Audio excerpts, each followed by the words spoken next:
I'm waiting to start because it really relies on the slide coming up behind me. There it is. So in 2006, my business partners and I decided that we were going to buy this building.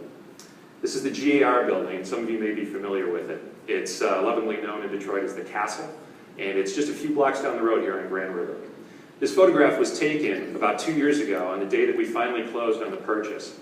But the sad thing is, it looked like this all the way back until 1982. Desolate, full of despair, empty. You can see that it's just lonely, forgotten. It's a great example, sadly, of what we in Detroit know as ruin porn. Many of you who have been on the bus tours are probably going to see buildings like this. We still have plenty of them. But in Detroit, we also have something else, and that's called tenacity. We have a phenomenal history, and those two things can drive us forward. This building is a great example of both of those things put together, tenacity and a great history that we have in this city. And it can truly inform us, tell us stories, reach back and pull those things forward to help guide us in the future. And that's what we're trying to do with this building. These stories start with the GAR. The GAR stands for Grand Army of the Republic. This is the nation's first veterans organization. It was founded by sailors and soldiers of the Northern Union Army after the Civil War in 1866. It went on to become the nation's first and most powerful lobbying organization. It sat 6 out of 7 presidents between 1869 and 1901. Basically, if you wanted anything done politically in this country in that time period, you had to go through the GAR. It was so powerful, according to the GAR's library in Philadelphia, the Museum Library, 20% of the nation's budget went to veteran affairs. They were less than 1% of the population. Imagine what that would be like in today's dollars with today's veterans. That powerful. Despite all that power, locally, they still had to fight the city council for over 2 years just to get this building built. The zoning, the land permits, all of that stuff that you guys are so familiar with. Over 2 years of work to get it done. This is a building that had hurdles right from the start. The architect, the original architect, passed away before the cornerstone could be laid. But they got through that, they figured it out, and they lived in this building, worked in there, and did all the programs that they had until 1934. And in 1934, many of the vets were too old to even walk the stairs anymore. There were 24 of them left. And they decided, sadly, that they were just going to give the building up and walk away. We're done. We've had enough. We're too old for this. There were 5 organizations that grew up around the GAR, the Sons of the Union Veterans, Daughters of the Union Veterans. They all rallied together and said, no, you guys can't do this. And they said, yeah, too bad, we're done. So the building faced abandonment in 1943. Thankfully, the city stepped in, and in 1943, decided that they were going to name it the GAR Parks and Rec Building. And it became that until 1982. It was the longest single stretch of use that this building has seen. And it was a wonderful time there. There had so much going on. There was a music studio there. There were music classes and bands. There was a dance program. There was shuffleboard. There were boxing lessons, chess tournaments. You name it. This is a really vibrant, active part of downtown Detroit's core.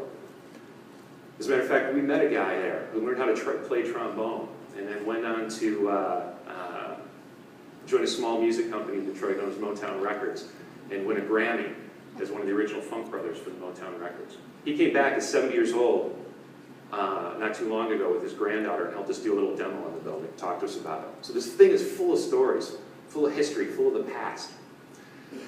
Sadly, in 1982, the city put the boards on, and it stayed that way, like you see it now, for almost 30 years. It's so astonishing to me that this lack of use was allowed to occur. But there it was, home to nothing more than pigeons, and honestly, 1.5 piles of their crap. Rot, deterioration.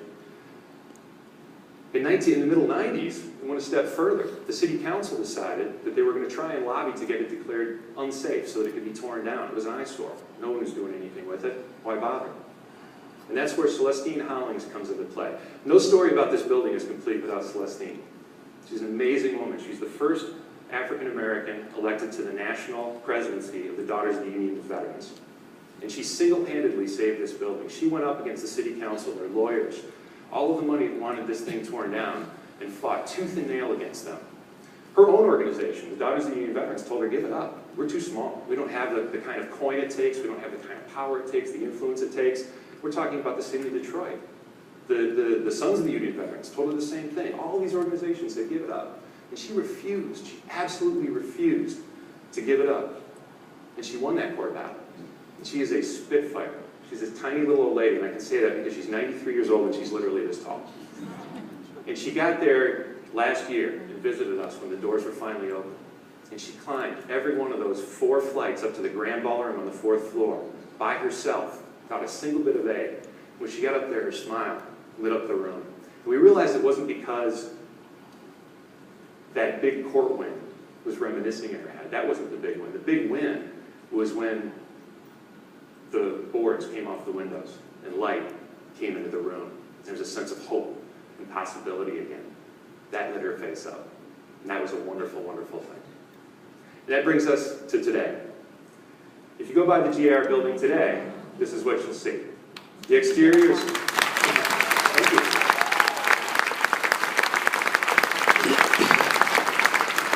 Thank you. We're very proud. We have a lot of work to do though. The exterior is completely finished. We've put a new roof on it. We've put new copper gutters and flashing all around the building. All of the stone has been replaced where it needed to be replaced with stone we believe came from the original quarry. We tuck pointed with mortar that had a DNA test to it to match the exact same mortar that was originally used. We hand renovated each and every one of the over 120 windows in this building, one pane at a time. You can't see it in this photograph, but the ground floor facades have been completely redone to rematch the original. And probably most importantly, Old Glory is flying high again on top of this building, which is really important. We wanted to achieve this to try and make sure that when the vets came back, if they were to come back today, they'd walk down the street and say, oh my God, 115 years have gone by, it hasn't changed a bit. Nice job. So that's what we're after. Today, and as I say this right now on the stage, we have crews inside running all the new piping, electrical, HVAC, plumbing, up the center core, so that we can make this thing ready for tenancy by the end of the year. We're really excited about that.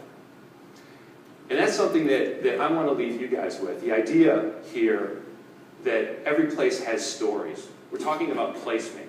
We're talking about looking back to our past to see what we can learn, to see what we can stand on to grow our futures better. This building was a dead relic, and we've been able to resuscitate it and bring it back to life and instill a little pride back in this city, one brick at a time. And that's very, very important. I've lost my place. All of these things, all of these buildings, all of this history has stories. They're integral to what we do. They're integral to everything that we do going forward. You can't learn without stories. You can't have stories without a past. Without that ability to look back and learn, we're lost going forward. And you can't have it both ways. You can't have the history and the forward. We're going to get historic tax credits for this building because we're going to renovate it to that point where those vets are going to recognize, yeah, it's just like we left it. But at the same time, because we're putting in environmentally safe and new systems, we're also going to qualify for LEED status. That's pretty impressive.